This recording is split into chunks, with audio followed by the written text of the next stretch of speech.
And, you know, one of the best lines I ever heard was, if you knew you were 1,000 failures away from success, how quickly would you fail? Yeah, I felt like shit. And I remember going back to my parents and just bursting into tears and saying, like, I fucked up again. It wasn't right, you know. It wasn't. If I seen Lennon doing what I was doing then, now, I'd be saying to him, "Is everything all right, son?" Like, I want them to look and think, bloody hell, my dad did that from nothing. Yeah. He started that from nothing. He stuck at it. It wasn't easy. He made shitloads of mistakes. He learned on the job, but he got it done. You need to grow up, which I've been being told for years, you know, like, and I struggled, I think, with that part, maybe Peter Pan syndrome or whatever, but you need to grow up. I never want to raise a child in a broken family. Right. And by the time I was 22, I'd done it. So I'd already gone back on my own word.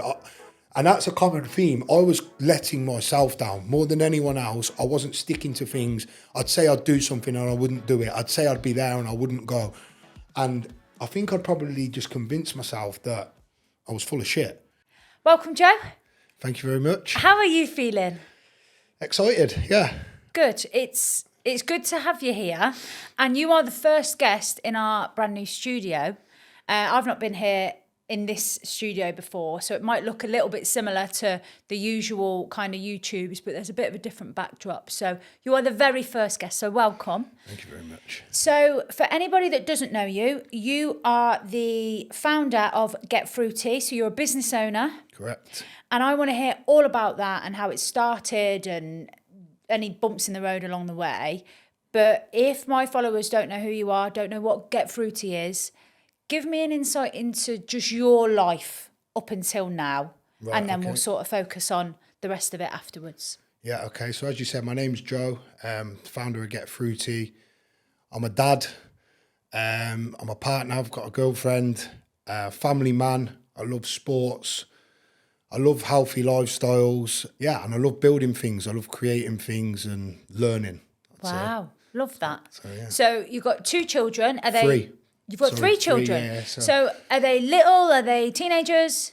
I've got a 15-year-old, yeah, a 9-year-old, and a 2-year-old. So, wow. Yeah. So you've got your hands full. Yes. Yeah, okay. Yeah. So obviously you're from Coventry. Yep. Whereabouts were you where did you grow up? So I was born in Walsgrave Hospital. Oh, same as me, yeah. But I was brought up in Radford, Bridgeman Road. So when I was younger, initially it was just me and my mum. We actually lived on the Holyhead Road. My mum was a nanny for 2 police officers, and she looked after their children. And as part of her wages, I think it was, we had like a room to live in their house. So like the 3-story houses on the Holyhead Road, we lived in like a top floor bedroom of one of them, me and my mum. Right. And then my mum met my dad. I was still relatively young then, and we moved to Bridgeman Road in Radford. So, yeah, council estate kid next to Northmill Park. Right. I've got fond memories of that area. Like I really enjoyed it around there. I went to primary school at Moseley Primary, which is, again, not far from there. That's near where my mother-in-law live. Okay, yeah. I know where that is, yeah. I went to Moseley Primary School, like I say, fond memories. I loved football. I loved sport. Obviously, I'm ginger, and I was the only one in my year. And I've always, like, growing up, I've always, that's something I've always been quite proud of. It's something that I actually enjoy. I worry about going grey because I don't want to not be ginger anymore. You know, I actually love it. And funnily enough, my son Lennon is ginger as well. So I felt like when I seen that, I thought, wow, life complete. I've got my own little mini me. Yeah. But yeah, so I went to school at Moseley Primary School. Like I say, I loved football, loved sport. I was relatively good at football. Probably thought I was better than I actually was. But in year 4, I was playing with the year 6s in the football team, and I was better than the kids in my year. And I think that gave me quite a big confidence boost, because when you're young, if you're good at sports or you're good at something like that, it makes you popular, doesn't it? You know what I mean? So I was always quite popular at school. I had lots of friends. I did lots of activities outside of school. My parents would take me to football. I think I was in Beavers, I was in Cubs. I was an active kid. Yeah. And then I think it was when I was in year 6. So it was an ex-council house that we lived in. I think my parents had bought it off the council in like a reduced offer or something along them lines. But the area was run down, like I say, I had a great childhood. I loved it there, but aesthetically and the sort of things that were going on around there, I don't think it was the best. And I think my parents had a look and thought, you know what? It's time for sort of an upgrade. Like I say, my dad worked really hard. He's an electrician. And I recall, like, he'd work 7 days a week. He was strict with me. He was like I'd say probably a disciplinarian. But then as I look back through my life, I think I benefited from that massively. And also seeing his work rate, like he'd work 7 days a week. My mum was a nursery nurse, a nursery teacher. She worked like mad, you know. And I could see when we were younger, initially, I think my dad had a work van. My mum didn't have a car. We'd walk everywhere, pissing down rain, soaking wet, walking to town with my mum, back and forth. You know, just little things where when I look back now, I think, wow, I rate them for that. You know, it's not like what it is now. My mum was, a lot of the time she'd be on her own because I say my dad would be working long hours. And I definitely think it's helped me with my work ethic because, you know, I've got a lot of flaws. But one thing I would say, if I'm interested in something, I will dedicate myself to it and I'll work hard on it. And I'm lucky that a lot of the time it doesn't feel like work. If I'm actually into what I'm doing, I'll do it. So year 6, my parents came and said to me, basically, we're moving house. By this time, I apologise, I had a sister as well, Lauren, she's 6 years younger than me. So they'd had a child together. I now had a sister. And they said, look, we're moving house. We're looking to move house. So I was like, okay, no worries. Where are we moving to? And they said, Potter's Green. Yeah, now I'm 11, 10. And I'm like, where's that? It's near Toys R Us. Now, the only way I remember Toys R Us is because I can remember going there a couple of times as a kid and remember thinking, this is far. Like, if we went to Toys R Us, it was far, you know. And I said, what? So where am I going to go to school now? My mates were leaving and they were either going to Bars Hill or they were going to Woodlands. Right. And I think one of the reasons that they'd sort of decided it was best for us to move was that neither of them were really good schools. They were probably, in the bottom sort of gradings of the schools. So they decided we were going to move. I'd been christened. So when my mum met my dad, he's my stepdad, but I call him my dad. He's been there my whole life, pretty much. When my mum met my dad, he was from a Catholic background. I wasn't. Right. So he'd sort of said to my mum, let's get them christened. They'd had my sister. He wanted her christened. We'll get them christened together. So I was, I think, 6 by this age. Yeah. We got christened, but I didn't know anything about it because my primary school wasn't a Catholic primary school. Yeah. It was just a normal school. So they've said, look, you're going to go to Cardinal Wiseman. So I'm like, okay. I don't know anyone at that school, you know? Like, and I can remember thinking, like, shit, this is pretty daunting. I'm going to go to a big school's bad enough when you know kids in your year, but going there. And so thankfully, where we moved, the street that I'd moved onto, I think it was literally like the start of the summer holidays that we moved there. The date might be slightly wrong. But there was a lad on my street who was going to Wiseman as well. Okay. And I think they'd sort of said to me, look, go out and play. Go and meet some friends, you know, because when I was living in Radford, I was out all day, all night, playing football with the lads, messing around. They knew, go and meet some mates. So I'd gone out. Oh, on your own? On my own, kicking the football up the street. But look... And I met a lad called John and he ended up being one of my closest friends. And what happened was over that 6 weeks, I got quite pally with him. He introduced me to a couple of other kids who were also going to Wiseman. So by the time I got there, I didn't know nobody. I knew like 3, maybe 4 people. But I remember going to a taster day and my teacher from Moseley saying to me like, look, this is a pretty big deal. You don't know anyone. You know, I don't know whether I'd said to her I was nervous or I was scared. I might have done, you know. And so but I can remember her reassuring me and saying, look, you'll be fine. The teachers will be nice. But I remember getting there and all the kids were in school uniforms. Like they'd St. Patrick's, wherever they'd been to. They all had school uniforms. But at Moseley, we didn't have uniforms. You just wore what you wanted, yeah. And I can remember, at that time, we didn't have a uniform. I'd just go to school in a T-shirt and shorts or tracksuit, whatever. And I remember getting there and looking around and thinking, bloody hell, like they're all in these uniforms, shirts, ties. It was very formal. I'd never seen anything like that, you know. And I remember going back and saying to my mum, like, where are you sending me? Like, this board school or something, you know, like, because they had a church, they all wore ties. It was very different. But I mean, I thought I was good at football. I got to Wiseman and I realised that like there was kids there because the PE teacher was heavily involved with the Cov Academy. A lot of them kids had already been sort of playing at that level. So when I got there, I realised, don't get me wrong, I was in the team at school and I was able to hold my own. But it was one of the first times where I realised, wow, like when you think you're somewhere and then the people that you meet are there, you know, like in my mind, I remember thinking, wow, I'm not actually as good as I thought I was. Yeah. But I absolutely loved secondary school. I had a great time. I think my mum probably looks back at it a little bit and thinks we moved him from Radford to Potters Green to try and give him a bit of a better start. Yeah.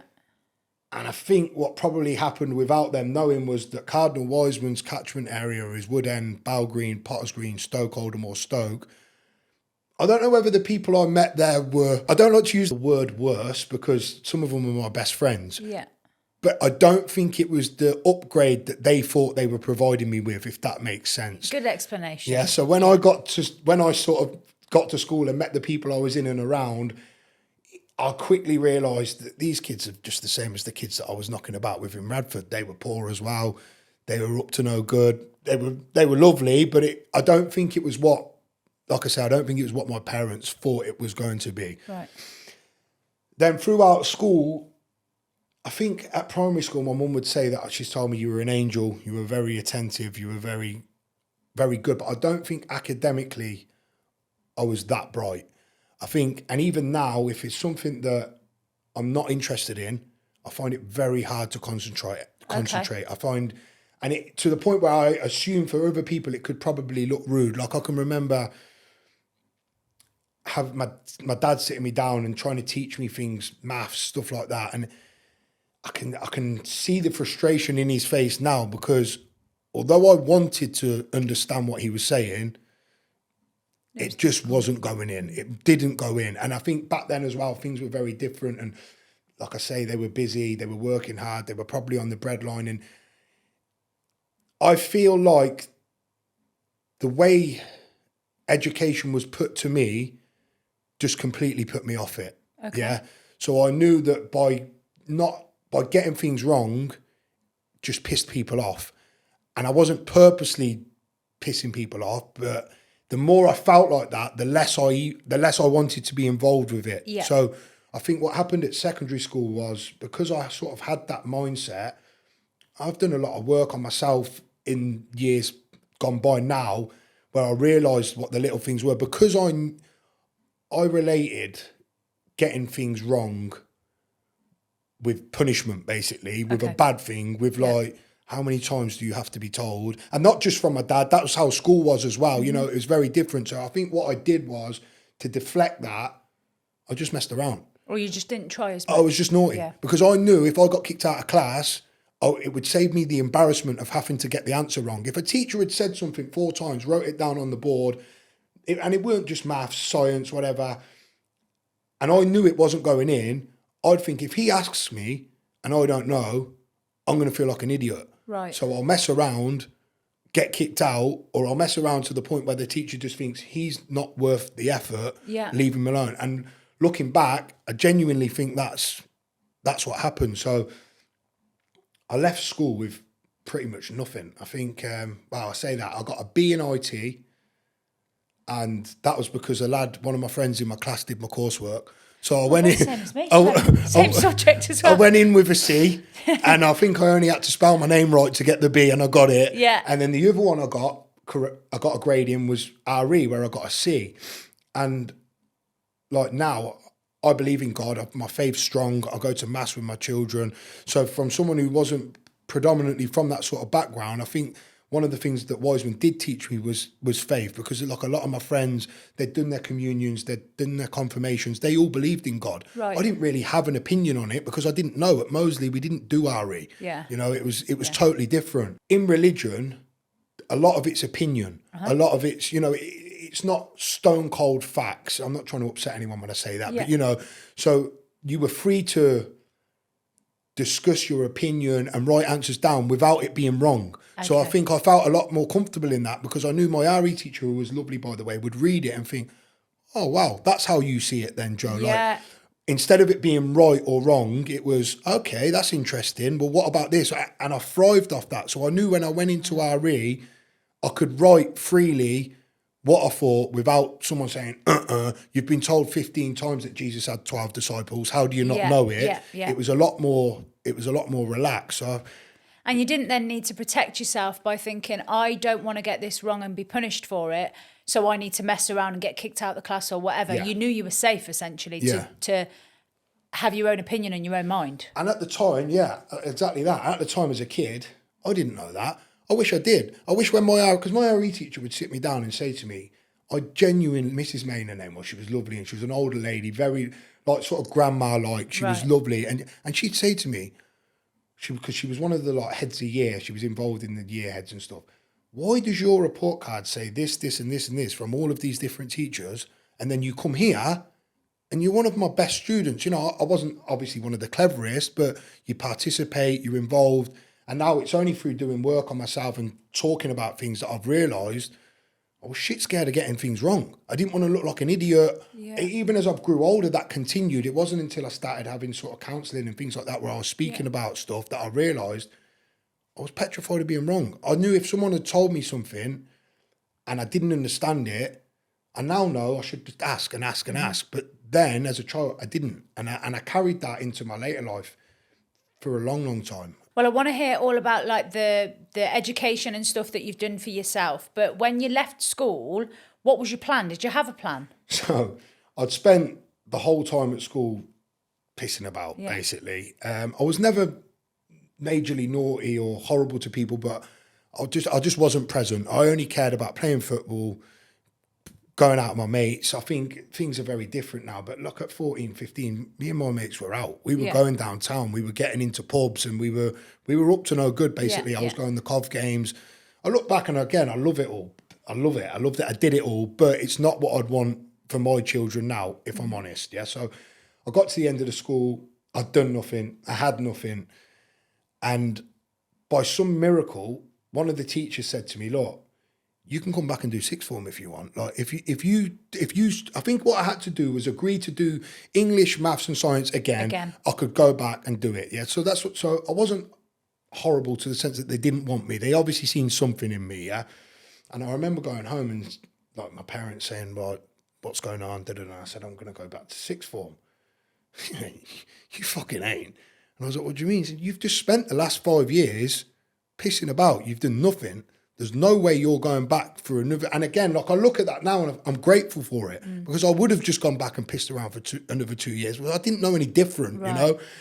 None of my mates were going back because, again, they didn't have any qualifications either. And I think what happened was my stepdad basically said to me, said to me, look, you're going to get an apprenticeship. I left school, got an apprenticeship. That's what you're going to do. It's going to stand you in good stead. It wasn't my choice. It was made for me. And I can remember even then thinking, this is shit, man. I do not want to be a bricklayer or a plasterer or whatever. But my dad had managed to work his way up just through pure hard work and dedication. He didn't have any qualifications either. But by this point, he was like a manager at a pretty big business, managing other electricians. So he'd self-taught himself as well. A lot of like people skills, whatever. And I think we got in the queue for the plumbers, and I can remember saying to him, you need 5 Cs. I ain't going to get on this course. He basically said, look, shut up. Let me talk, and we'll see where we get to, right? So we've got to the front of the queue, and again, fair play to him. Somehow he's managed to blag the plumbing people to let me on to this plumbing course, right? And again, it was one of the first times in my life where I realised, and look, don't get me wrong, I'll put it out there, I'm not a big advocator of the school system. I think it's massively failed and still failing. But I would still say to my children, do your best to get your grades. You know, you need to know maths, you need to know English, you need to know basics on how to communicate with people. Because what happened was when I got to college and all my mates were going for a fag or for a pint or doing whatever, I had to go and do maths. I had to go and do English. And I had to go and do science because so part of the deal was that they'd let me on the course. As long as you then got I had to do what I should have done at school, yeah? And that was one of the first times in my life where I remember thinking, I ain't so clever here. Like, my mates are now, like I say, going for a pint after college. They're already in and fully in. They're done. You've still got to do and the work. I'm now having to stay after and do maths. I was having to stay after and do English. And at that stage, I still had the sort of blockage in my brain where I can't do maths. I can't do it. There's no point in me really trying because I ain't going to pass maths. So I'm not going to pass plumbing. Because, so it was like instilled in your brain, wasn't it? Yeah, I just convinced myself that I couldn't do it. I could not do it. And then we got into the practical classes and it was bending pipe works, doing electrics. And like I say, my dad was pretty strict. And when I was a kid, he's very hands-on. Like we had a conservatory, he pretty much built it himself. He'd do like all the electrics. If we needed new doors, he'd do it. Like he pretty much just did everything, probably because they didn't have the funds, but he could also turn his hand to a lot of things. Yeah. And I think, although I hate DIY now, and I'll pay someone to do it as much as I can, I think I'm scarred in that sense. It stood me in good stead because when I got to college, that was the first time since probably primary school at football where I was good at it. Like the practical I side of was stuff, smashing right? it, the pipe bending and all this sort of stuff. And this Mr. Davenport was saying to me, mate, like, you are good at this. If you can crack that theory, you'll be a good plumber. You will be a good plumber. So I was like, okay, sound. So again, I was struggling with the theory a little bit, but then because I had a pot of gold at the end, you know, the carrot had been dangled where I knew I'm good at this. Plumbing's practical. It's not theory. The main part of it's practical. If I can get this bit right, I could be a good plumber. So I got the apprenticeship. I started, and I think that was one of the first times. So at this point, I would have been 16, maybe 17. And like I say, I was running around the town up to no good.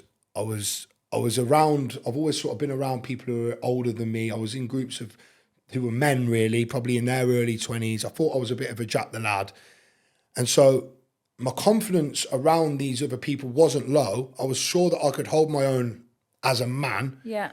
But there was still this sort of thing in my head where, am I going to be any good at this plumbing? Right. Like, I can do it in the classroom. It's easy. There's no pressure. But once I'm at work, am I going to be able to do it when I've got a grown man telling me, this is what you need to be doing this? And then even at that young age, and some of them might even hear this, and I don't mean it disrespectfully, but I remember looking at the guys who were doing the actual plumbing work and thinking, this ain't really what I want to do. And then what happened was I met a girl who I'd gone to school with. So my eldest daughter, Freya's from a previous relationship. And I think I was like 21. She ended up getting pregnant. And before I knew it, we were having a baby. So I think then what's basically happened is I'm in this job. I'm working hard. I got my qualifications. I passed my level 2 plumbing and I was still at this company. I now had a partner who was pregnant, and I'll be honest, no disrespect to her, it was shit. It was horrible. It was shit for her. It was shit for me. I was a horrible boyfriend. She wasn't probably the best girlfriend. And it wasn't the right environment to be having a child. Right. But I'm now in this position where we've got bills to, so I moved in with her. We've got bills to pay. We've got a baby on the way. Regardless of whether I like this job or not, doesn't matter. You've got to work. You've got to earn money. What happened was, Freya, my eldest daughter, was she was due on Christmas Eve and she was born on October the 9th. So she was 3 months premature. I think it was preeclampsia that her mum had. Basically what they'd said was if the baby stays in, it could potentially die and it could also kill mum. So I'll never forget it. I was playing football up the 87 5-a-side and my phone I could hear and the lad in goal was like, someone's phone. I answered it and it was a midwife from Walsgrave Hospital saying to me, you need to get here urgently. You're about to have a baby. And I was thinking, I got the wrong number. Do you know what I mean? Like, so I've gone there. And long story short, Freya was born, as I say, 3 months early, £2, tiny. You could fit her in your hand. She went into intensive care and her mum went into intensive care. And I don't know, at the time, I didn't realise what that was doing to me, how it was affecting me. It was just sort of like, I think for a long while, I was probably just in fight or flight. Yeah. I was masking it with drugs, drink. I was out partying. I was drinking too much. A lot of my mates were doing the same. So at the time, I didn't realise it was anything. And that's the norm when you are surrounded. Everyone else is doing anything it. So, bad. You know, like I can remember the day Freya was born. I think I spent like 48 hours in hospital, and then the nurse saying to me, "Look, like, go home, have a shower." I rang my mate. The first thing we did was went to the pub. Yeah. And I look back at that now and think like, what was I doing? Not that I still went back the next day. But that was just the answer to everything. That's what everyone did. That's where we went. That was a safe space. And I still think that now, like back then, that is what that was. And it wasn't just me. It was a different culture. That's where we went. But it was one of the first times that it became evident to me that I was different to normal people. So like the people that I was around and the things that they were doing and what was my norm, you know, like I think I can remember my mum saying how proud of me she was because I had a job, because the majority of my mates didn't work. You know, that they didn't even at that age. Yeah, they didn't leave school and get jobs. They had people. They were doing other bits and bobs, whatever. Right. I can remember them saying to me, because when I first started this refrigeration job, I had to work weekends every fourth week, and I can remember them saying to me like, "Are you dumb, bro? Like, what are you doing? You're going to work on a Saturday and Sunday, like." It was alien, and I can remember feeling like an idiot. Like, why am I doing this? None of my mates are doing this, and I'm split up with my partner then. So I was single. I was a loose cannon. Like, I'll be honest. I wasn't treating myself properly. I wasn't treating the people around me properly. I was in the gym. One thing I'm fortunate about, and probably discuss again later, is from the age of like 18, I've always trained. I've always gone to the gym, whether I've been doing boxing, martial arts, weightlifting, running, jogging. Like, I've always stayed fit. And I don't think at the time I realised what it was doing for me like I do now. Right. But it's been a consistent throughout my life since I was 18, so 20 years now. I've always done it. But I think I got to a point in my career, and I say career, where I was looking around at the people around me. They were all a lot older than me. These blokes were in like their 50s. They had their mortgages nearly paid off. They had older wives. They were content with taking their 50, 60 grand a year, having one holiday, coming into work. Because it was more of a sort of, it was a problem-solving job. So it's helped me immensely now in later life. The way I look at things now, if you come to me with an issue, I will naturally try and find solutions. It just comes to me because of that engineering background. It's a fixer, yeah. Yeah, but I was looking at these guys and I was hearing things from like my seniors where they were saying, this will be your job soon, mate. You'll have my job. And I'm looking at this bloke, he's overweight, he's miserable, he's slagging his wife off to me all the time. He's got kids who he hardly ever sees because he's always at work. And instead of that inspiring me, it made me feel sick. And I remember thinking, shit, this is not what I want. And no disrespect to them people, I just thought, there's more to this. There's way more to this. And I just had a feeling that I was underselling myself. But because I was too busy partying, I was raving, I was going to Ibiza every year. I was living because I was earning good money. I loved nice clothes. You know, I thought I was a bit of a Jack the Lad. It didn't appear to me as being a massive issue because I was masking it with everything else, I think. Right, and I was in the gym. I was in good shape. I had a bit of dough in my back pocket. I was going up the football. I was on nights out. I thought I was doing all right, you know, and it's not until I look back now where I realise, and I don't regret any of it. Like, I feel like you need to do all this stuff to get to where you are, but it wasn't right, you know. It wasn't. If I seen Lennon doing what I was doing then, now, I'd be saying to him, "Is everything all right, son?" Like, because you can clock it. Yeah. But then don't get me wrong. My parents were asking me that question. I thought I knew everything. I thought I knew the answers. I thought I was sound. As I progressed through that job, like I say, I started to realise these people ain't nothing like me. And whereas before I thought that was a good thing because they were normal and they were civilised, I started to think like, I'm going to get to 60. I'm going to still be in this same job. I might be earning 70 grand a year. I might have paid my mortgage off, but I've done nothing. I've achieved nothing. Would you be happy and would you feel fulfilled? Nah. Yeah. And like, so one of the things, but I met my partner during this time. I lived in a flat with my best mate for a while. I met my partner, and we had great times then. And then she fell pregnant, and it was sort of then like, we need to move out of the flat. We need to get a house. You need to grow up, which I've been being told for years, you know, like, and I struggled, I think, with that part, maybe Peter Pan syndrome or whatever, but you need to grow up. So, okay. And because I had this good job and because I didn't have loads of savings, but I could get a mortgage and stuff because, again, I had a job. So we moved out of my flat, which still breaks my heart now, and my mate still hammers me for it because we had a great Peter time Pan there. doesn't want to leave No, Neverland, and we does had he? no, exactly, and it was Neverland, and we had a great time, and I met some great people, got the house, but what had happened then was, I think, all the emphasis then was on the mortgage. I've gone from paying rent, which was quite small, to getting a mortgage, which was high. Yeah. All the bills were mine. All this, it was a lot of responsibility. I've now got another baby, and I think personally, like I said at the start, my dad is biologically my stepdad, although I class him as my dad. He's raised me from a very young age. I can remember thinking, even before I had Freya, who's my eldest daughter, I never want to do that. I never want to raise a child in a broken family. Right. And by the time I was 22, I'd done it. So I'd already gone back on my own word. And that's a common theme. I was letting myself down more than anyone else. I wasn't sticking to things. I'd say I'd do something and I wouldn't do it. I'd say I'd be there and I wouldn't go. And I think I'd probably just convinced myself that I was full of shit. And I just kept myself happy. Georgia, who's my partner now, fell pregnant. We got the house. And like I say, I'd already fucked up once, yeah? And I was adamant that I wasn't going to do it again. But at the time, I didn't understand balance. I didn't know work-life balance. I didn't know how much damage I was doing to myself by going out. I didn't know how much I was probably neglecting her by doing the things that I did. And I was selfish. I was very, very selfish. I hold my hands up. And it wasn't purposefully. I didn't realise what I was doing, yeah?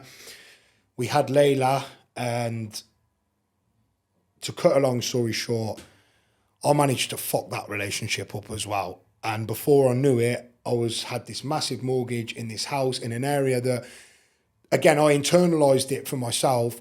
I lived in a flat with my best mate in the Nuneaton. I was out of Cov. I was out of the way of a lot of arseholes and people who I didn't really like, living with my best friend. It was the time of my life. I looked at it as she's got pregnant. She's managed to convince me to move house. Now she's fucking off. That's how I looked at it, right? Yeah. So because I think I'd gone from this sort of party boy and this outgoing person to someone who's now got this mortgage, has to pay these bills. So although I was still going out, it was never as much as I was before. I was stressed. Right. I was working a lot. I was neglecting her. I probably wasn't the dad that I should have been at the beginning. And like I say, we ended up breaking up for a period of time. I then found myself in this house that I fucking hated.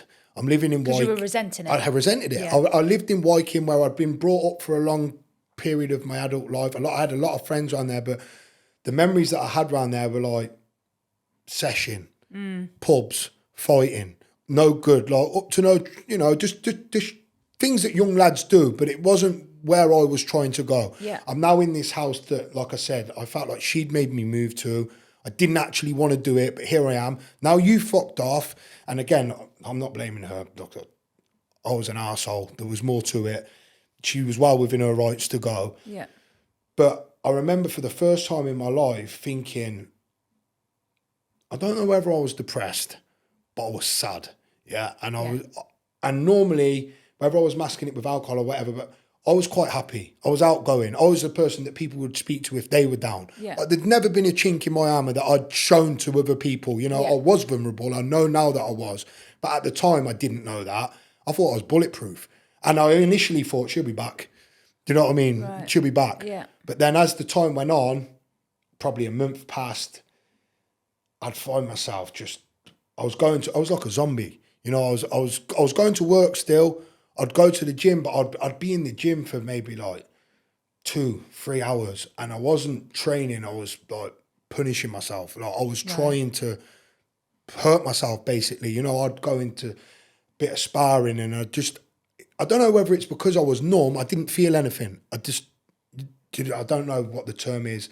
You know more than me, from your line of work, but I was existing. Yeah. But I felt like shit. Yeah, I felt like shit. And I remember going back to my parents and just bursting into tears and saying, like, I fucked up again. Like, I don't know what to do. I can't hit breaking point. I can't be in that house.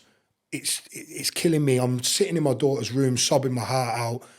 Even at that point, I was still out. And this dude, mean to sound this like a ladies' man or something. I could have gone out. I could have done other bits. I wasn't down and out, but I'd lost what I wanted. I felt all the way in my life up until that point that I was in control. Yeah.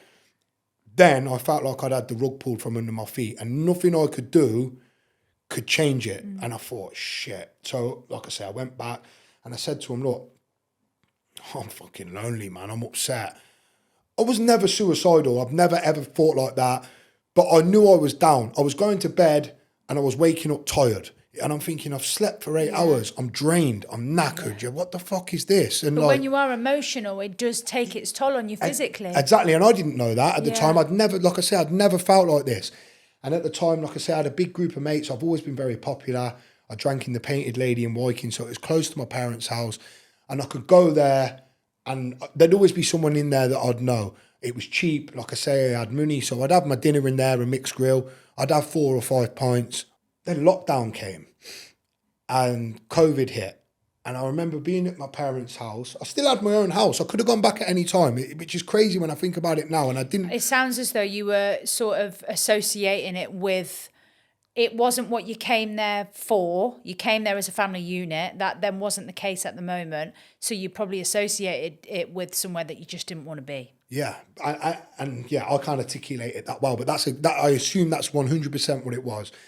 And like I say, so COVID hit. I was doing the refrigeration, and because we worked in supermarkets, we were classed as key workers.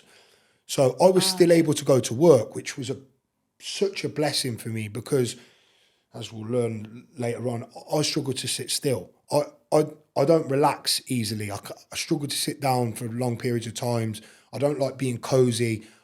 I have to move. I have to be active. If I'm not training, I'm reading. If I'm not reading, I'm on the phone doing something. Like I don't relax well. So I would go out to work and then I'd come back and my parents would be sat in the kitchen eating their dinner, and sometimes I'd say, look, they'd try and care for me, come home, have dinner. I didn't want to be a burden. I didn't want to be there, I was thinking, I'm in the way. I shouldn't be here. I've got my own house. I'm a failure. What am I doing? And a lot of the time, all it was the news. And you remember during COVID, everyone's dying, the world's ending. And I can remember thinking, this is shit. Like, this ain't good. But for the first time, I'd had like a bit of an epiphany where I knew something. I'm not saying this in like a conspiratorial way. I knew something with what was going on wasn't right. I could sense something, yeah?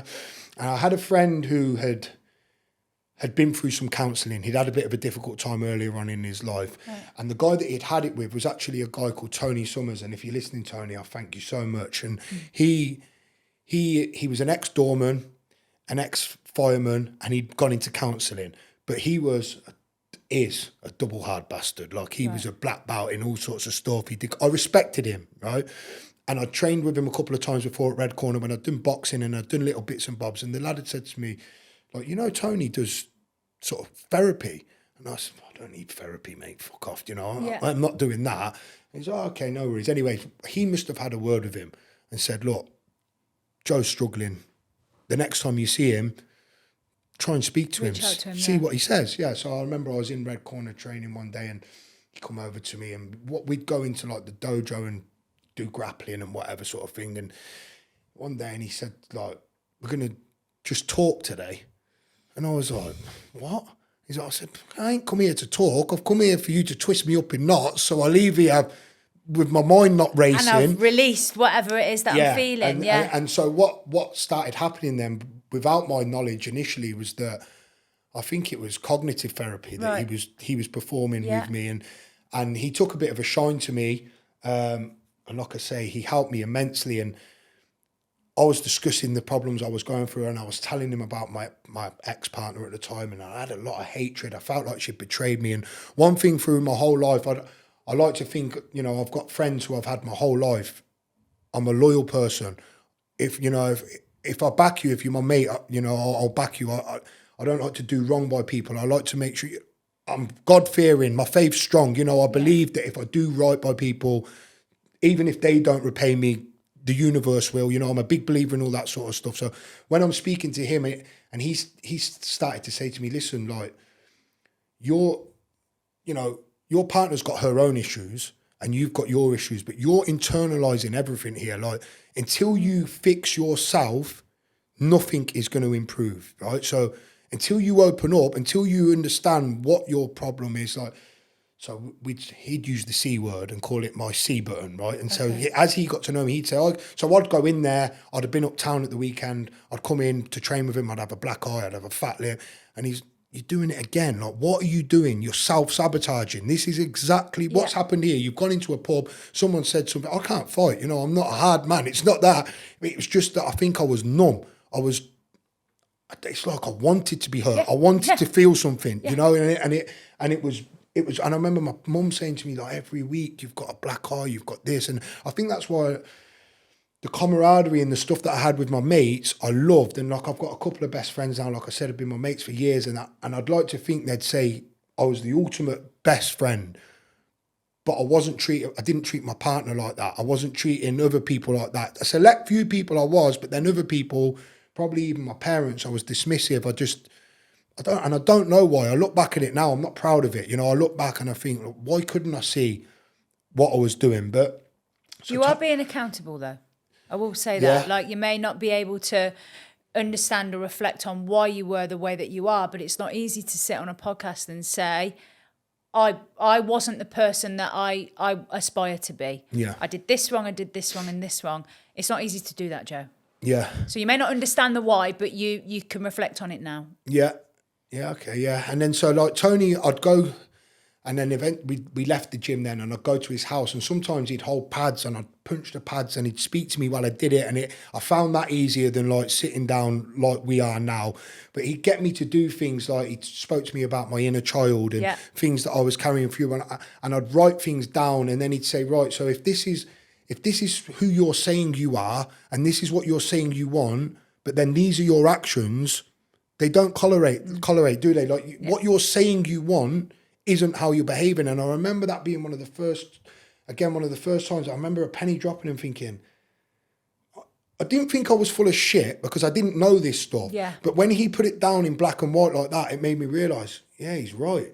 And the things that I'm getting upset about, and the things that, because I was so self-obsessed and so in my own shit, it would have never occurred to me that maybe my partner had her own issues, or maybe the person that had said this to me, maybe he was right. Maybe, at that point I wasn't like that. I was just hot-headed. I didn't give a shit. I thought I was right, and I thought the world was against me. That's genuinely what I thought. Everyone fucking hates me, other than my close mates. I'd built a bit of a like siege mentality in my own brain, and just had a lot of anger. I had a lot of anger, and I think working with Tony sort of helped me to address that anger.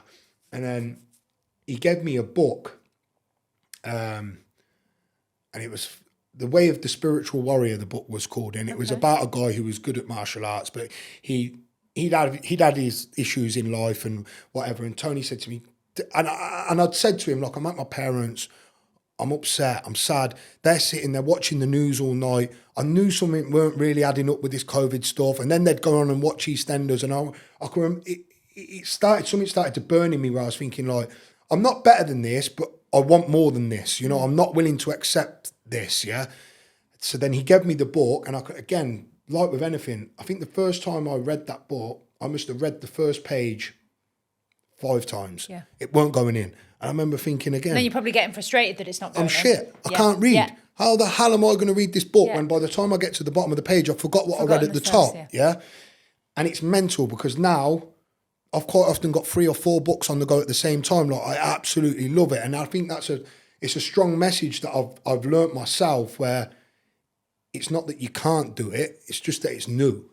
And if you practice, like I've sort of got the mentality now where I think, and I did have it before, but I didn't have any evidence to back it up. I used to think, I could do that, but it was just arrogant. Yeah. Whereas now I am confident that if I dedicate myself and I put some time and effort into something, I can do it, Because confidence comes from experience. 100%. And I love that phrase so much, because you go and, kick a football around. If you've never done it before, you're probably not going to be very good at it.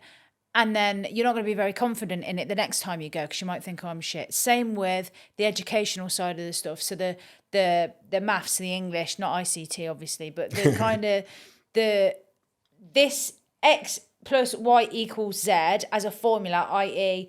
I try and do maths, but I keep failing, equals I'm not very good at this. So that is the formula that you kept using. Similar to the book kind of scenario that you're giving me here, you tried it a few times, failed, didn't work. Yeah. So no, I can't do it.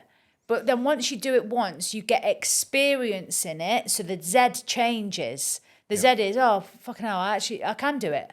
Hang on a minute. Right, let me do that more. And that's where your ability to grow and your sort of your space in your brain gets bigger. It was always the same size, but your limiting beliefs get smaller, if that makes sense. Yeah, 100%. And I think the football analogy is good because, like, my daughter now, Layla, she's 9 years of age. She's, like I say, I'm very sporty, very active, and so is her mum. Layla's naturally not like that.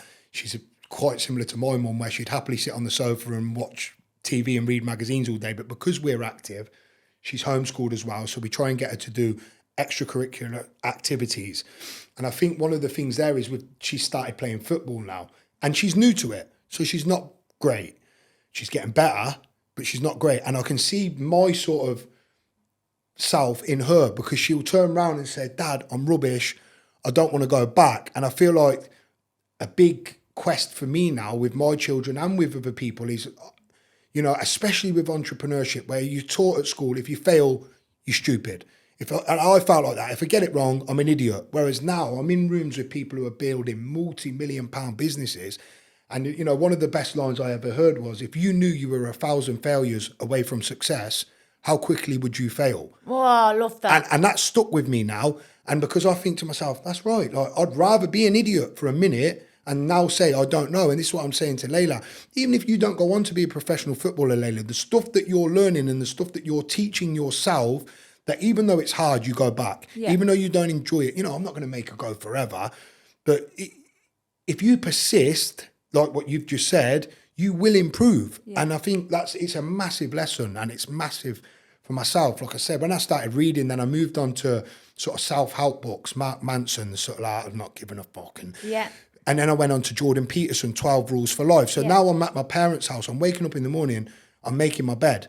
I'm going down, I'm going to the gym. I'm going through these 12 steps that this bloke's talking about. And as I'm doing it, not instantly, same with Tony. Like, I can remember having probably 10 sessions of cognitive therapy with Tony, and I thought I was the shit. I thought, I've cracked this. I know everything about myself. I'm amazing. Yeah. But with depression, again, what I didn't know, it comes in waves. Yeah. So one minute I'd think I was sound. The next minute I'm flat on my ass again. I'm knackered and I'm feeling like shit.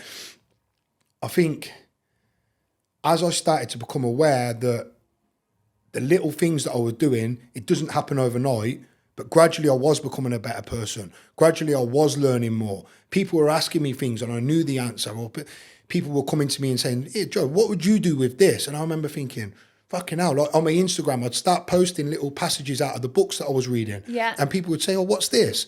And I think at the time I must have put 100 people onto Jordan Peterson. And I know he's not everyone's cup of tea, but it helped me massively. It helped me hugely. And then from that, again, you know, like I say about the universe, because it was locked down, because there wasn't a lot going on, I would literally get to my parents, eat my dinner, and I would sit in that dining room until probably 11 o'clock at night, and I would read. And because I was going out in my van to work, I was driving to Sunderland, Newcastle, I'd buy the book, and I'd buy the audio, and I'd listen as I drove. And then when I got back home, I'd read from where I was. So I was doing a book a week. Like, it's probably giving you purpose as well. Like, you probably felt a little bit lost in where you were in your life. It wasn't expected, the kind of the pause essentially that happened. And it might have given you a better purpose of, well, this keeps me focused. This stops me from feeling like shit because I'm not thinking about it. Yeah, 100%. And then sometimes I'd go to Tony and like, we'd discuss the books that I was reading, and then he'd tell me like how that relates to what I'm doing. How can you put this into what you're doing? And it became like, it became more real. I wasn't just reading passages out of a book like a story. It was becoming like I was living this life. Like I say, I was making my bed. I was being courteous. I was being well-mannered. I was going to work. And although I didn't really want to be there, I was doing it to the best of my ability because I was aware that Jordan Peterson had said that, this is how you improve. How you do something is how you do everything. And then I moved from sort of self-help and I ended up on psychology. I was reading Carl Jung, Joseph Campbell, and it's crazy because when I was reading it, I look back now, I had no business reading them books. Says who? Yeah, but I didn't even know what I was reading. And then as I've carried on in life, things have popped up and I think, wow, like the hero's journey, I've read about that. Yeah.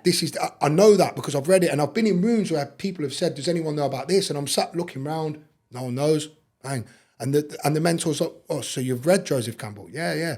Have you read Jung? And I'm like, yeah. And it spiraled and I become sort of addicted to it. And even now I just love it. I read through sort of like, it's not all of it, but I don't claim to be a psychologist or a philosopher or anything. But I quickly learned that if I dedicate myself to something and put the time and effort in, I'm not an expert at it, but I can hold my own in it. And I learned as well that you don't need to be an expert for it to benefit you. You don't have to be a psychologist to understand psychology. You don't have to be a philosopher to understand philosophy. Yep. And then I started reading Stoicism. So I was Marcus Aurelius, Seneca, things like that. And as I was reading these books, I was thinking like these were written thousands and thousands of years ago, and they're relevant now. The way Marcus Aurelius speaks, and Jordan Peterson's probably taken bits of his philosophy into what he does. I've read bits of Robert Greene and people like that, and it all sort of mixes in, and especially because,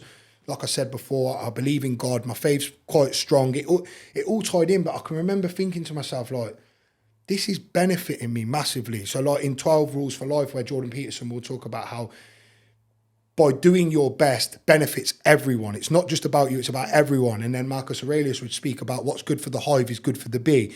It's the same thing, different word. And it just kept crossing paths. And I was thinking like, there's got to be something in this. They're not all wrong. These are people who are classed as geniuses. They're some of the greatest minds ever. And then I think what happened there was, as I started to progress, I got uncomfortable in my job because I started thinking differently. And I'm looking around and I'm reading about how, memento mori, which means remember you must die. And that's a big theme through Stoicism. Like it's not a depressive theme, but it's just to be aware that your time is limited. You are not here forever. And now I'm in this job where people are telling me I'm going to end up like them, I'm going to do this. And I'm thinking, nah. Do you know what, though? The way that you were explaining that, when you found that passion of educating yourself and learning and reading these books, and this author says this and this author says this, I was literally sat thinking, in the same sort of pathway, the job and the career that you were doing, you could have this job one day, Joe. It weren't sinking in for you. You didn't want it. Nah. Whereas you'd found something where you were getting advice, wisdom, which you probably still were at work, learn a bit more and you can then have this job one day, but you didn't want it. You found something that sort of set your soul on fire with this path. Yeah. And by the sounds of things, you followed it. Yeah, and then even again, to go back to Tony, I'd sit down and I'd say to him like, I've just read Seneca. And he's like, okay, brilliant. What did you get from that? And we'd speak about it. But I kept going back to the fact that I didn't feel like I was fulfilling my potential. I didn't feel like I was fulfilling my purpose. And he would sort of try and say things along the lines of like, okay, so you're a refrigeration engineer, you're a key worker, yeah? The supermarkets are vital to the food chain, yeah? If you don't fix them fridges, the food doesn't go in them, people don't eat. I get what he was trying to do, yeah? He was trying to tell me that you have got a purpose, you have got this. But I think even he knew that I knew it's not your purpose. No, and it wasn't enough. It wasn't enough. And then, to cut a long story short, I was like I said, I was turning a page. I was drinking less. I was partying less. I was studying. I was learning. I was starting to eat healthy. I was taking my training seriously again. And around Coventry, basically, it was hard to get nice, healthy food. And I've got friends in Manchester, London, Liverpool. I go to them places and they had nice smoothie bars and places. Coventry didn't have it, right? So again, I'd be lying if I said initially that was the idea for Get Fruity, because it started as just fruit platters. Me and my mum in my kitchen and my dad making fruit platters at the weekends. I started an Instagram page and I'd drive around on a Friday and Saturday delivering these fruit platters. Is this in lockdown or just in lockdown? Yeah, in lockdown. And they blew up. Everyone loved them. You know, I think at one point I was earning up to like a couple of £1,000 a month. Yeah, don't tell the tax man. But it was 12 grand. cut that out. It was good, but it was, and people enjoyed it. And I think as well, when I was turning up at people's front door on a Friday evening, they weren't waiting for a Chinese. They were waiting for a fruit platter, and the kids were buzzing, and the parents were saying, "We've been waiting all week for this." And it made me feel great. And it didn't feel like work because I was loving it. I was driving around, dropping these fruit platters off. Like I say, I had regulars. There was people posting them, commenting, and it gave me a buzz. Right. I was still working, but I was just testing this out. Gave it a bit of a purpose. I was testing this out. And then it was difficult because, like I say, I worked long hours and I had a young family and whatever. And me and my partner got back together. And a lot had gone on, but we got back together. I sold that house, got rid of it, and we got back together. And I remember thinking to myself, like, this is my chance now. I've learnt a lot. I've grown up. And I remember sitting down with Tony and telling him we were going to get back together.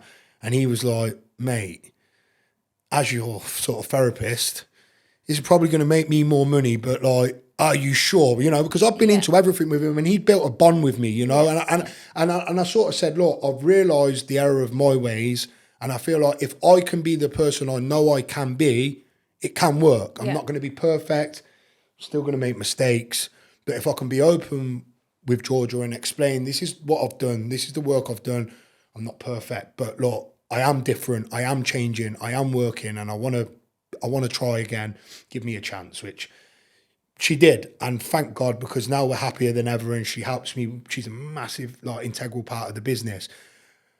I then sort of went through a phase of I'd have to start work at 7. And look, when I first started refrigeration, it was very relaxed. You drive around, do your own jobs. It started to become a lot more regimented. They were putting trackers on vans.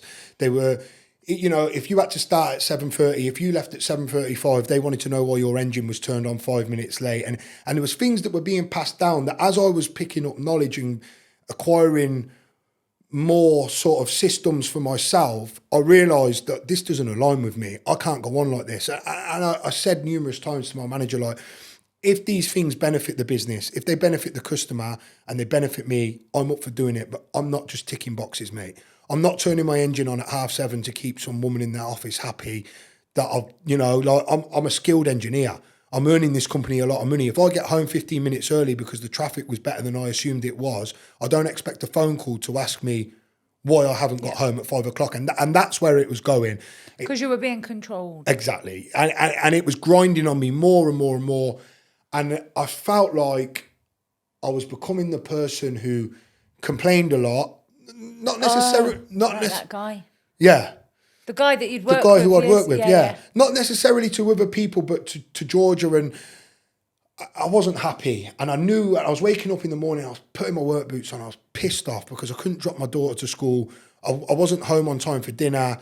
I was hearing secondhand accounts of things that she was doing. And I thought, I'm doing it again. I'm sacrificing this time with my child for some job that really I don't, you know. So long story short, sold my house, had a bit of money behind myself. Me and Georgia moved in together again, and I sort of said to her, look, like, she'd got sick of me moaning about it. She hated it as well. The hours were shit. I could only go away at certain times because it was refrigeration. You couldn't go in the summer, you couldn't go at Christmas, you couldn't do this, you couldn't do that. And it was like, I said, look, I think I'm just gonna fuck this off and give this Get Fruity thing a go. I said, look, I know at the minute it's predominantly fruit platters, but there is scope. There's we can ways. Level up. Yeah, we can. So like I say, had the finances behind me because I'd sold my property, bought me a bit of time for me to be able to do it without having to worry about whether it was going to make money straight away. And from then, I mean, it's my life has just improved exponentially. Like it's crazy. And because I know now what I know, it's not as surprising. But to look back and think what I've achieved in 3 years is probably more than what I'd achieved in 20 years before. 100%. It's insane. And just by aligning myself, and again, I was naive. I thought, converted a shipping container into a smoothie bar, like I said earlier, put it in the outside a friend's gym in Hillfields, and I thought I'd get the stock, I'd sell the products, I'd do this, I'd do that, I'd do that. I was naive. I didn't realise that's not how businesses run. You know, you need help, you need advice, you need people who have done things before you. And that's what I was getting at earlier, where people say they're self-made. I mean, I started to enjoy myself, and there were days when no one would come. I'd be in that container doing press-ups just to keep myself busy because I had no customers, you know, and it was dead. And I was thinking, where is this going? But again, I'd sit there, and because I'd put so much time into reading philosophy, psychology, I'd even gone into a little bit of like quantum mechanics and stuff. Like because I was interested in learning, I was reading anything, yeah, and I loved it. And I thought, do you know what? I need to learn about business. If I can apply myself to business how I have done to psychology, philosophy, self-care, all this sort of stuff, and that's what I started doing. So I started reading business books. I started reading about economics. I started reading about how things work, investments, this, that. And you found them as interesting? Yeah, because obviously by this point, I knew that, again, like I said before, there was a pot of gold at the end of it. If I learnt this, if I could learn, this might save me years of mistakes. If I can read Rich Dad, Poor Dad, I can read books like this, like I can learn quickly. Mm-hmm. And then my algorithm changed on Instagram, and I started getting business pages popping up, and I was learning different things. And I know algorithm is a little bit different, but you are what you attract. So you are what you set your mind and your sort of focus to. So I'm not surprised that your vision sort of went from here to like here, because you'd opened up your brain more. Yeah. And like you said earlier about confidence comes from experience. I'd sort of gained that then, because I knew, you know, they say knowledge is power, but I've since learned that applied knowledge is power. You know, it's all right knowing it, but unless you apply it, it's worthless. It's just another book that you've read. Yeah. But because I started putting into practice what I was learning, and I could see it improving my life, I went into this business, and I still am now, with unwavering confidence that this will be a success, because I know as long as I keep learning, as long as I keep progressing, I'm going to make mistakes. And as I said before, it's not a bad thing. Nope. As soon as I make a mistake and someone points it out, or I realise, I don't beat myself up about it anymore. I pivot, I change, I adjust what it was, and I learn, yeah. And so a reoccurring theme in the business books that I was reading were that these people, Richard Branson and the lights, they all had mentors. They'd all took a fast route to success by joining a group or being involved with someone who's ahead of them and is involved in what they're doing. Yeah. So my algorithm pops up, and there's this thing called the Moneymaker Summit, and he's my mentor now. Shout out to Rob Moore. Thank you very much for your help, mate. Basically, it was a 3-day course where you go to this networking event.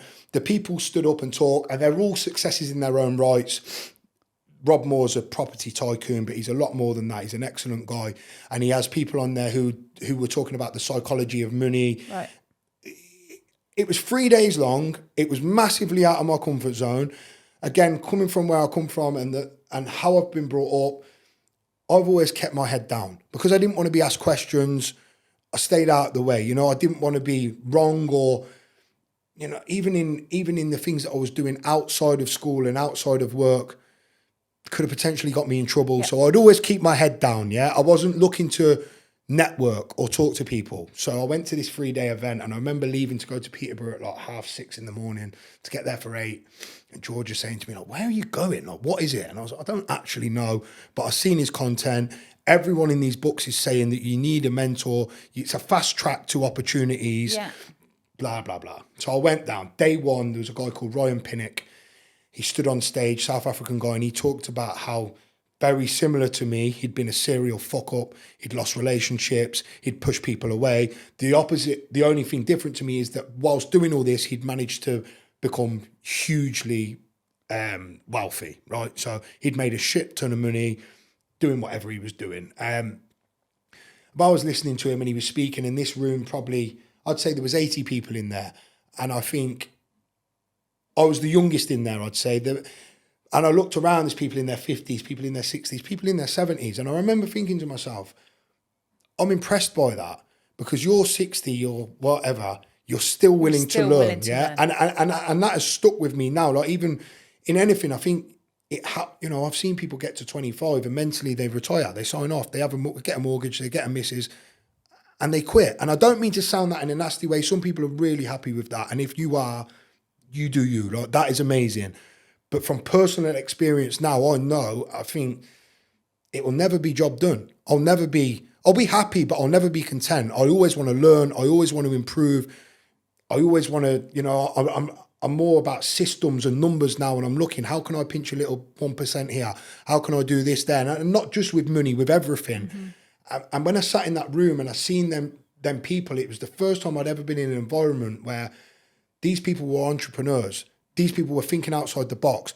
They looked different to me. Some of them were in suits. Some of them were quite like radical looking. And I was out of my comfort zone. Mm-hmm. But what they did in that summit was every 45 minutes, they had a 15-minute break.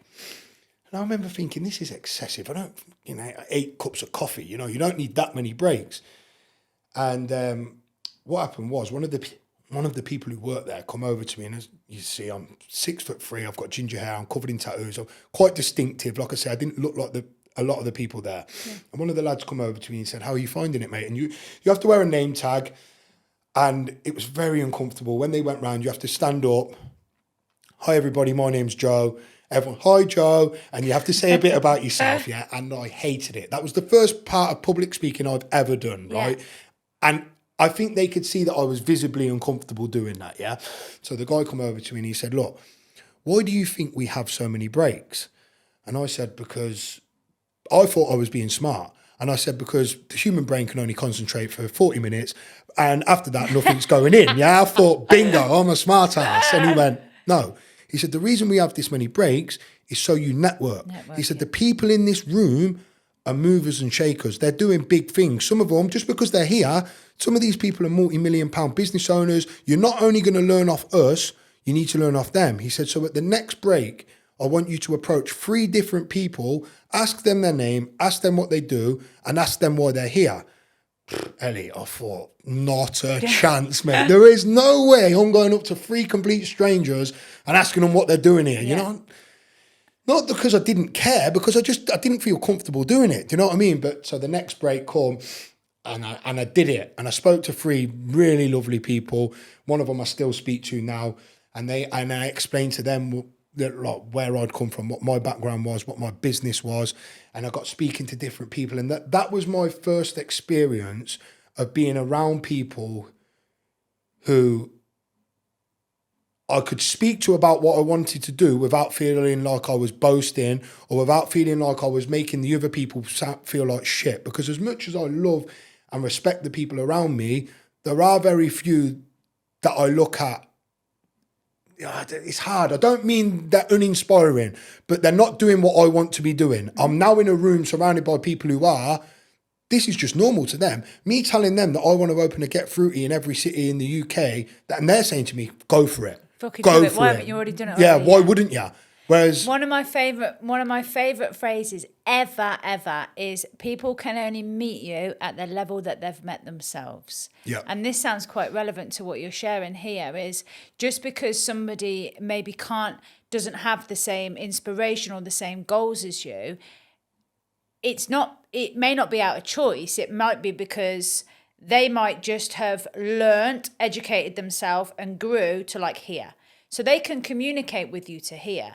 But when you do the effort and the work and the education on yourself here, you've got all of this space to like, no, I want to chat about this. I want to get inspired by this. But if somebody hasn't quite done the work there, they aren't going to be able to meet you here. Yep. But this networking event that you're sharing about now, these people sound like they've done the work and then some. Yep. So you've then got all of this space to go, I want to get up there. I want to see this space in here. One of our listeners actually reached out because I put on my social media about that you were coming on. And one of the questions was, where do you get your biggest inspiration from, Joe? So have you answered it in that, or is there another kind of insight that you can give me here? Do you know, so in all honesty, I've thought about this before and I keep going back to it. Like, my faith is very strong. I think probably Cardinal Wiseman put that into me and a lot of people around me. But the burning desire that I've got inside myself, I am like ultimately grateful for, but I don't know where it's came from. That's the truth. I don't know where it's came from. The fact that, like I said just a minute ago, I constantly want to learn. I constantly want to improve. I am so grateful that I feel like that, but I don't know why I do. I just know that the more I'm around people who are the same, it feeds it even more. Yeah. So look, I've stayed on this mentorship now, and I'm a regular down there, and I'm a regular around, like I say, and I'm a regular around people who are doing serious things. And now things to me that seemed out of reach are pretty normal. Like yesterday, I'm down in London. I'm doing things that 3 or 4 years ago I couldn't have even dreamed of. Because you couldn't see it. Yeah, and your sky, your limit was here. Do yeah, you know what I mean? Yeah. Whereas when you grow and build, and as I say, the space in your brain, there is no limit to it. But you've learnt that now. Whereas before it's like, oh yeah, well, this is my life. This is what my future is. Whereas now you can see it. But before you couldn't because it wasn't even there. Nah. And I think it's as well, like, and a lot of people have it, and I don't mean to sound it in a detrimental way, but I think you can have, whether it's inherited or whatever, whether it's where you're from, your environment's massive. Your environment is huge, but you can have a scarcity mindset where I now know, so on this mentorship, it's predominantly about business, but he teaches about investment. He teaches how to retain money, how to make money, how to multiply money, and again, everything isn't about money, but you're a liar if you're telling me that when you've got it, life's not easier. You've got options. You can get involved in things that are helping. And like, I think for myself, I'm now aware that the better I get, the more I learn, the more I progress, the more everyone else around me rises up as well. Not everyone, because certain people might think he's an arrogant twat now, piss off.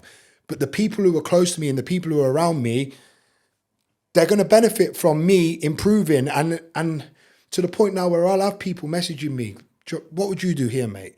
Can you advise a book for this? And I love it. Even with my own kids, where I'm, like I said, they're homeschooled, and I'll do things differently with them than what was done with me, just through the knowledge that I've gained. But to be able to look, I want them to look and think, bloody hell, my dad did that from nothing. Yeah. He started that from nothing. He stuck at it. It wasn't easy. He made shitloads of mistakes. He learned on the job, but he got it done. I don't give a shit if they never work for Get Fruity. I don't care if they're not interested in it at all, but I want to be in a position when they're old enough to say to them, do something you enjoy. Go, because that you can only do that if you're financially stable. If you're in a position where your kids have to leave school and get a job, they're back in the rat race, and like you were. Yeah, exactly. And that's when I look at that now, and I think if I'm able to say, listen, they're not going to be dossing. But another thing for me, traveling for me has been massive. I've been able to travel around. I've done a bit in South America and other places, and it's opened my eyes. I want them to be able to do it. Go and see. Coventry's not the be all and end all. It's home. There's nothing wrong with it.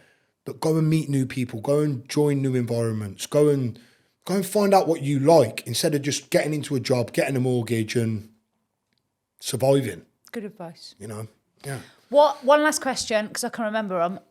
The second question was, you may have already said it, but what is the greatest piece of advice that you've been given? And you're allowed to think about this one because I've just put you on the spot. I think it's probably putting yourself out there. It's probably letting people know who you are, because I had, like I said before, this limited mindset. Who'd want to listen to me? Who gives a shit what I've got to say? Through going on Rob's mentorships and sitting down and speaking to people, I went and did an expert speaker course, which was a week-long intense course on speaking in front of people. At the start of it, the most I'd ever done was when I'd stood up at that mentorship. the bloke on the course had said, look, if I think any of our courses are going to benefit you most, it's going to be this one. By the end of the 5th day, I stood up and done a 45-minute talk in front of like 100 Jesus. people. And the woman had to tell me to stop. Like I was gone. I think the biggest bit of advice I've ever had, and the best bit of advice I think, is to surround yourself with and take advice off people who are where you want to be. Love that. And that's not necessarily the people closest to you, because although they love you and they're probably trying to protect you, they're probably limiting you. Get yourself in and around people who, to your ceiling is their floor. Yes. Just get yourself in and I think that's it. If you can get yourself in an environment where your normal is someone else's, like, you know what I mean, don't you? Like, get yourself around people who are doing good, who meanwhile, like, again, like, this is nothing against people who are struggling. And I know when you're on the breadline, things are totally different. I've been there myself. But the people that I'm around now, when I'm going into these meetings and I'm at these mentorships and I'm meeting people who are asking us to get fruities in their venues and stuff, these people, they want the best for you. They want... There's no jealousy. No, they want to help. People who are doing well, people who are happy want to help you. Yeah. And that's the truth. And that might sound nasty to other people, but happy people ain't hating. It's true. It's Love true. that. They want you. And when I'm going into these rooms and you're speaking and you're talking to them and I can see their eyes are lighting up and they're thinking, how can I invest in this? How can we get a part of that? I admire that. I admire this. And then they'll get up and speak. And the same happens to me. Your environment doesn't define you, basically. Where you start, I think it's important to understand that where you start and where you come from doesn't define you. You are able to improve. You are able to change things. You're not stuck. If you're in a job now and you hate it, it's not easy. I know times are hard. Start with little things. Start by making your bed. Start by going to the gym. Like with Get Fruity, we do a weekly 5K run. And on a Saturday, we meet up and we run 5K. For me, that's easy. I enjoy it, but the thrill and the buzz I get by people turning up and saying to me, look, this is my first time.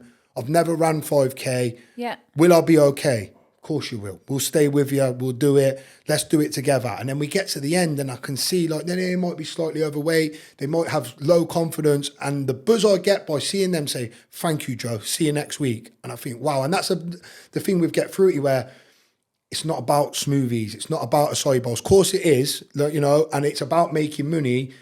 But the community side of it for me is massive. The way that I look and think, by doing what I'm doing now, I'm improving other people. I'm helping to bring people up, which is what I said earlier. People have done it for me.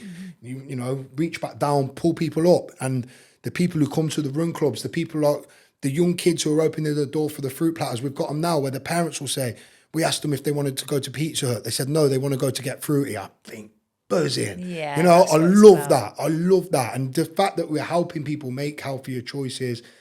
My vision for Get Fruity is beyond smoothies. I want to build a community, a health and wellness brand that when people look at it, they think their vibes are good, their intentions are good, the energy's good. You haven't got to be an expert. Come and do your 5K. You might be crap, but I guarantee you in 4 weeks' time, you'll be better. You might not and be a also marathon you'll feel runner. a hell of a lot better doing it than if you didn't. 100%. Do you know what I mean? Yeah, 100%. So how do people find Get Fruity then? What's the social media? So we are at Get Fruity UK on Instagram, TikTok. We're on Facebook as well, but I'm not too sure what that one is. I don't have anything to do with the Facebook. If they But I search think it's just Get will Fruity. find It'll it? come Okay. up. Yeah. And in terms of physical places to buy it, Yeah.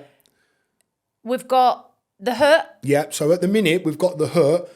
We were in Owl's Food Hall, which is Station Square, but we're actually closing that this Friday. So I'm not sure when this is going out. I think we'll probably 2 weeks' be, time. so we'll be closed by then. Yeah. We're moving into One Wellness. Woohoo! Yeah, which is, for people that don't know, a wellness centre in the centre of Coventry. They do hot kettlebells, yoga classes. They do amazing work. It's one of my good friends, Bren.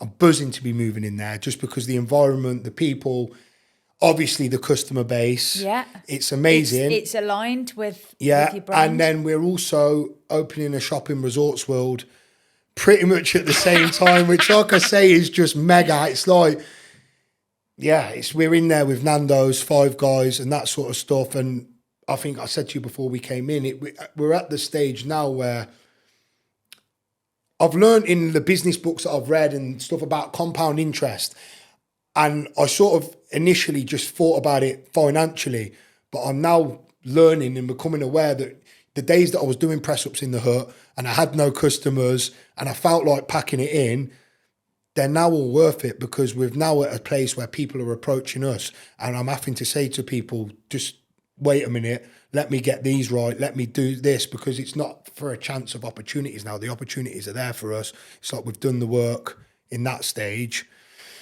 Good for And you. yeah, the world is our oyster. I hope, and I can see a Get Fruity in every city in this country. I'd like one somewhere hot as well, if I'm honest. Dubai, Marbella, something like that. But do you know what? yeah. Good for you. Yeah, man. And I love the energy that you have, and I love the fact that although you may have had times where you would think, no, my sky is my limit and I can't go any further. I'm not going to be good at anything. I ain't going to take that uni course because I'll probably fucking fail it anyway. Alongside, I don't want to be proud of what I'm doing because I don't want to come across as a certain type of way. Yep. Back yourself, okay? You've worked bloody hard for this. It hasn't been easy for you, and it hasn't been given to you on a plate. You've had to learn. You've had to educate yourself. You've had to take setbacks. You've had a lot of like lessons and things that maybe haven't gone the right way, and you've learned. Like, don't ever make yourself think, oh, maybe I can't celebrate that, because if not, what's it all fucking for? Yeah, true. What's it all for? True. So we are sadly at the end of our podcast today. Perfect. How have you found it? Enjoyable, sweaty. I'm hot, but it was good. It was good. Yeah, it was good. It was good. You don't It look was it. good. You I don't enjoyed seem it. like sweaty or anything. It was good. But I'll put the links and everything in the show notes, and the opportunities for your brand.